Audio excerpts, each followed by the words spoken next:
हाल के दिनों में बांग्लादेश में भारत विरोधी मानसिकता पनपने से भारत के लिए चिंता बढ़ना लाजमी था, लेकिन एक और चुनौती भारत के सामने है। क्या तारिक रहमान इस समस्या का समाधान है या खुद समस्या? बांग्लादेश में बीएनपी की सरकार और तारिक रहमान के पीएम बनने से भारत को किन बातों के लिए रहना होगा तैयार, इस पर भी बात करेंगे। नमस्कार, मैं हूं आशीष त्रिपाठी।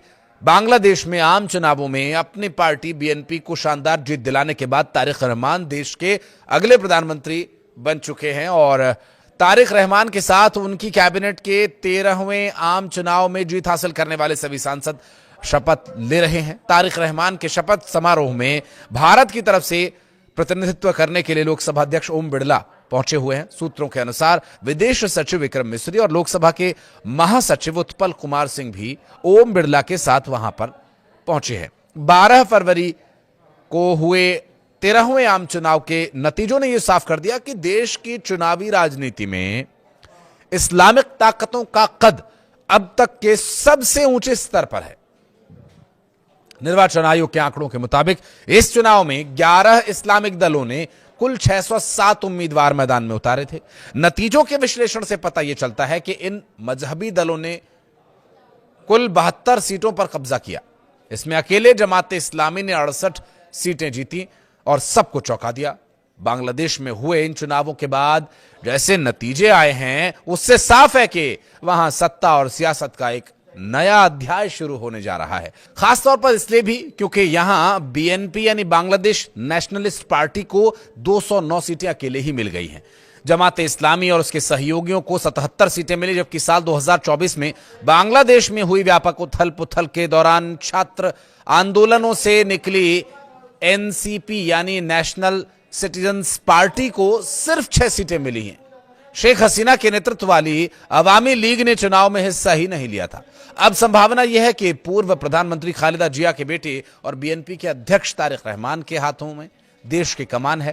गौरतलब है कि बीएनपी ने अपने चुनावी अभियान की शुरुआत बांग्लादेश सबसे पहले के नारे के साथ की थी, जबकि बीएनपी को देश के मतदाताओं ने भारी बहुमत से जिताया।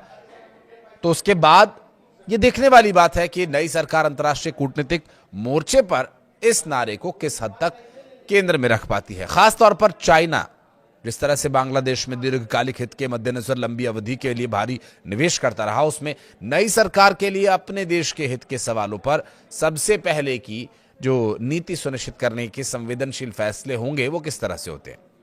बांग्लादेश की असली परीक्षा भारत के साथ अपने संबंधों की दिशा तय करने के संदर्भ में भी होगी, क्योंकि 1991 और 2001 में ये दल अधिकतम 19 सीटें ही जीत पाए थे, जो इस्लामिक तरीके से चलाए जाते हैं या इस्लामिक दल माने जाते हैं।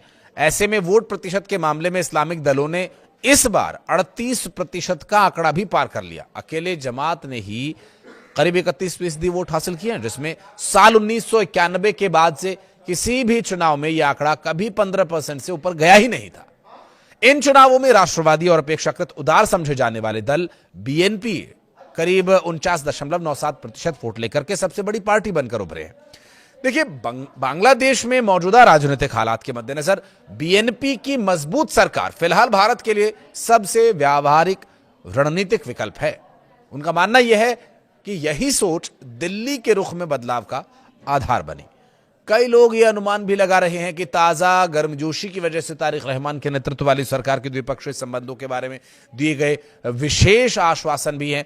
बीएनपी के पिछले कार्यकालों में चाहे जो भी उतार चढ़ाव रहे हों, अब भारत पुराने मतभेदों पर ध्यान दिए बिना आगे बढ़ने को तैयार है और पीएम मोदी के मैसेज से भी यह संकेत साफ मिलता है। हालांकि भारत की ओर से संकेत यह भी दिया गया है कि बांग्लादेश की नई सरकार के साथ बातचीत खास मुद्दों पर आधारित होगी। भारतीय विदेश मंत्रालय के प्रवक्ता रणधीर जायसवाल ने एक दिन पहले ही अपने बयान में इस बात को लेकर स्पष्ट कर दिया था कि सत्ताधारी भारतीय जनता पार्टी के द्वारा भी यह दोहराया गया कि बांग्लादेश में किसी भी सरकार के साथ संबंध बांग्लादेश में हिंदुओं पर कथित हमलों की चिंताओं से अछूते नहीं रह सकते। फिर भी इसमें कोई संदेह नहीं कि भारत बांग्लादेश के अंतरिम सरकार के अंत और निर्वाचित राजनीतिक सरकार की वापसी का स्वागत किया जा रहा है। अब जब 2014 में प्रधानमंत्री नरेंद्र मोदी की अगुवाई में बीजेपी ने पहली बार पूर्ण बहुमत हासिल किया था, तब बीएनपी के कार्यवाहक अध्यक्ष तारिक रहमान लंदन में निर्वासन में थे। क्योंकि बीजेपी और बीएनपी दोनों ही व्यापक रूप से मध्य दक्षिणपंथी राष्ट्रवादी विचारधारा से जुड़े हुए हैं, इसलिए माना जाता है कि उन्हें स्वाभाविक राजनीतिक जुड़ाव की उम्मीद थी।